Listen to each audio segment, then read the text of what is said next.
Letak kerajaan Mataram kuno ada di sekitar Yogyakarta yang merupakan Jawa bagian tengah. Daerah ini sangat subur karena tanahnya dikelilingi oleh gunung berapi dan aliran sungai yang tidak tersumbat.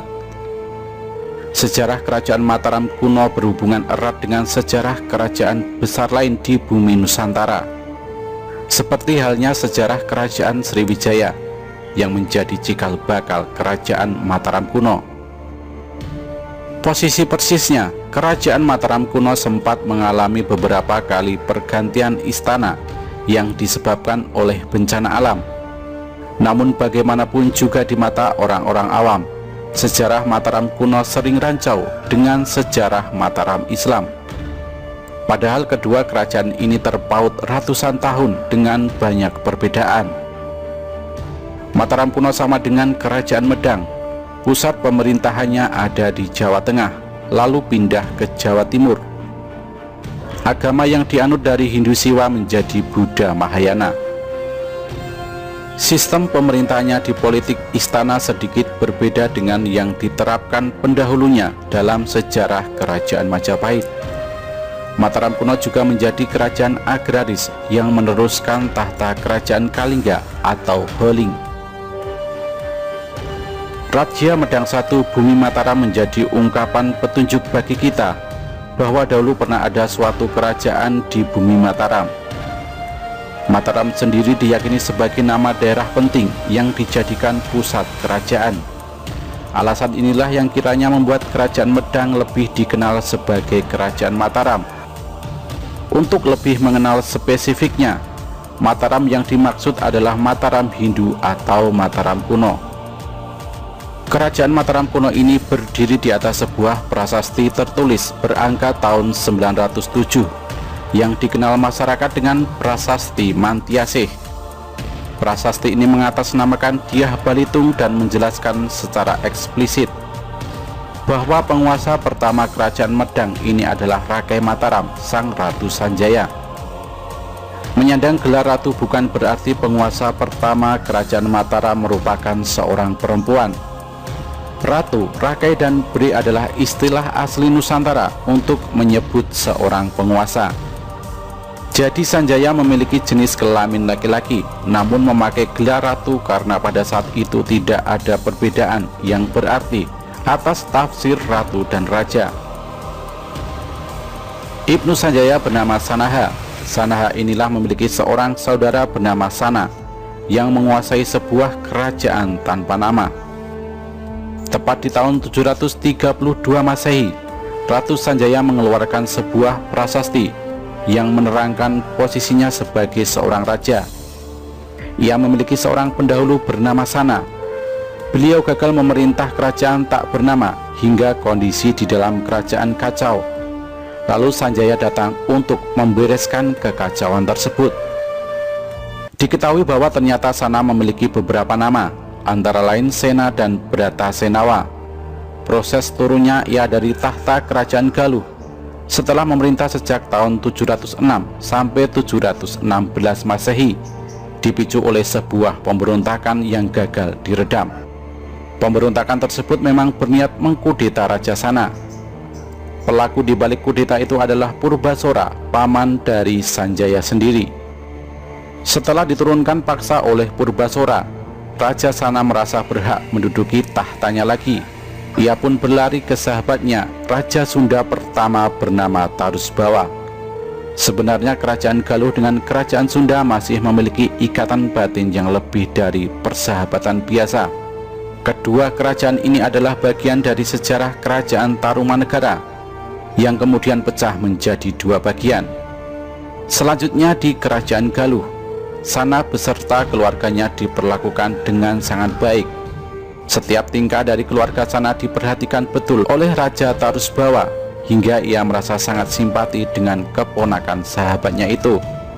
Raja Tarusbawa pun memutuskan menikahkan putrinya dengan Sanjaya, anak Sanaha, adik kandung Sana.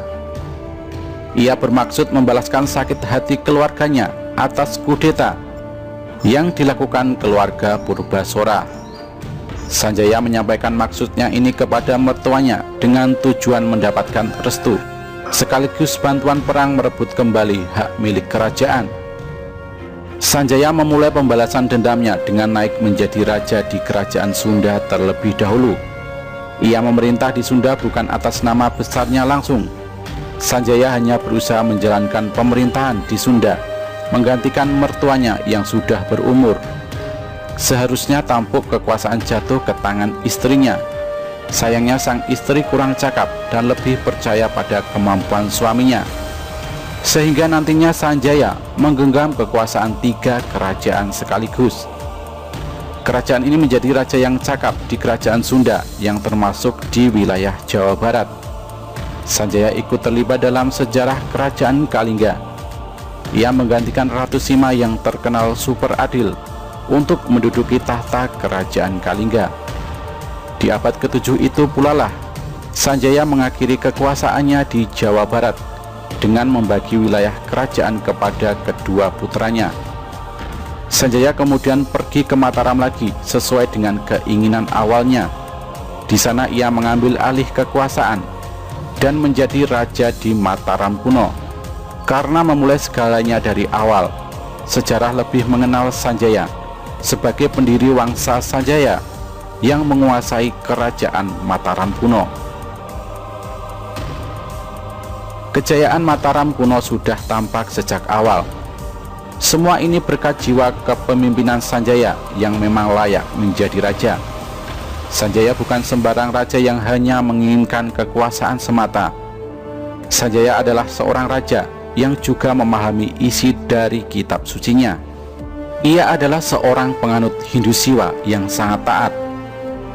Selama pemerintahan Sanjaya, penduduk Mataram kuno menghasilkan komoditi pertanian berupa olahan padi yang digunakan sebagai pemenuh kebutuhan masyarakat di dalam maupun luar kerajaan.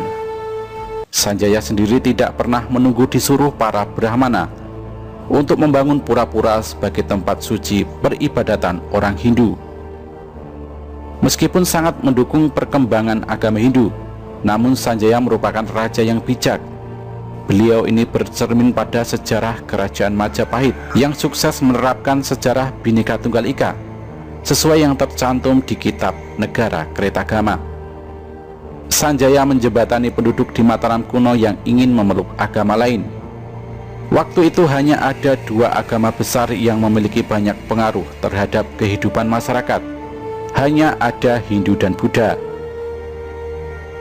Sifat Rakai Panangkaran yang paling menonjol adalah pemberani. Ia telah melakukan banyak penaklukan terhadap raja-raja kecil di sekitar wilayah Mataram kuno.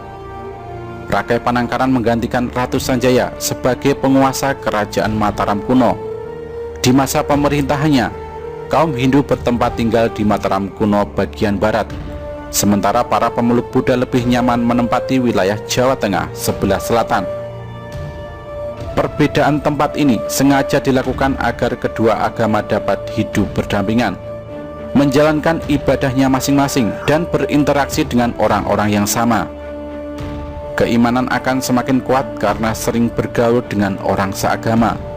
Namun di luar urusan agama, setiap penduduk Mataram kuno tetap menjalin hubungan dagang dan pekerjaan lain seperti biasanya. Rakai Panangkaran kemudian merubah agamanya sendiri menjadi Buddha Mahayana. Sejak Rakai Panangkaran beralih agama, ia mendirikan wangsa baru yang dinamai Sailendra. Dengan itu berarti ada wangsa kedua yang menguasai kerajaan Mataram kuno. Uniknya para penganut Hindu Buddha di Mataram kuno selalu hidup aman dan nyaman. Para penganut Hindu mendirikan candi peninggalan agama Hindu seperti Candi Dieng dan Gedong Songo. Di belahan Mataram kuno bagian selatan juga membangun candi peninggalan Buddha, semacam Candi Mendut, Prambanan, dan Candi Borobudur. Memang pada perkembangannya, kedua wangsa dan agama yang berbeda tersebut sempat berkelahi. Permasalahannya ada pada hak meneruskan kekuasaan raja. Namun konflik klasik ini dapat diatasi dengan keberanian Rakai Pikatan dari wangsa Sanjaya yang memeluk Hindu, menikahi Pramodawardhani, putri Samaratungga yang memiliki pembangunan Borobudur dari dinasti Sailendra. Akhirnya otomatis pula kedua wangsa ini sama-sama kembali duduk di istana kerajaan. Kedua agama yang sempat tak akur akhirnya kembali berbaikan. Mataram kuno terus berkembang maju hingga kekuasaannya jatuh ke tangan Dyah Balitung. Dyah Balitung bahkan mampu membalikkan keadaan yang semula tidak stabil menjadi lebih baik. Ialah Raja Mataram kuno yang kembali mempersatukan Jawa di bawah tundukan satu kerajaan. Kekuasaannya pun menyentuh hingga Pulau Bali. Keruntuhan Mataram kuno dipicu oleh perseteruan anggota keluarga. Semuanya bermula sejak Samaratungga meninggal dunia. Istrinya yang bernama Dewi Tara memiliki anak Balaputradewa. Balaputradewa sebenarnya tidak terima atas kepemimpinan Rakai Pikatan sebagai Raja Mataram kuno. Balaputradewa yang memang tidak berada di posisi bagus nekat menunjukkan sikap perlawanan kepada kepemimpinan Rakai Pikatan. Kontan saja Rakai Pikatan mengusir Balaputradewa. Lelaki tersebut mencoba bertahan di dekat Candi Prambanan dengan mendirikan Candi Boko. Sayangnya, pertahanan tersebut tidak dapat bertahan lama. Keadaan memaksanya melarikan diri keluar Pulau Jawa. Ia memilih Pulau Sumatera sebagai tempat pelariannya. Pada waktunya nanti Balaputradewa malah menjadi raja di Kerajaan Sriwijaya. Lewat ketangguhan Kerajaan Sriwijaya, Balaputradewa mencoba membalaskan sakit hatinya dahulu di masa pemerintahan sesudah Dyah Balitung. Mataram kuno berkembang ke bawah. Serangan dari Kerajaan Sriwijaya semakin memperparah keadaan yang sebenarnya sudah keteteran dengan adanya bencana alam yang menimpa Kerajaan Mataram kuno. Empu Daksa yang merasa keturunan asli Sanjaya mengkudeta Dyah Balitung.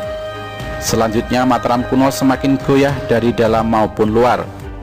Peristiwa Mahapralaya yang memporak-porandakan istana Mataram kuno memaksa Empu Sindok yang saat itu berperan sebagai Rakyat Ihino memindahkan pusat kerajaan ke Jawa Timur. Diperkirakan kota tepatnya adalah Jombang dan Madiun. Setelah perpindahan pusat kerajaan itu, Sriwijaya semakin parah menginjak-injak kekuasaan Mataram kuno. Melalui sekutunya di Jawa, Sriwijaya mengakhiri kekuasaan Mataram kuno di tahun 1016 Masehi, sebagaimana yang disebutkan Prasasti Bucangan.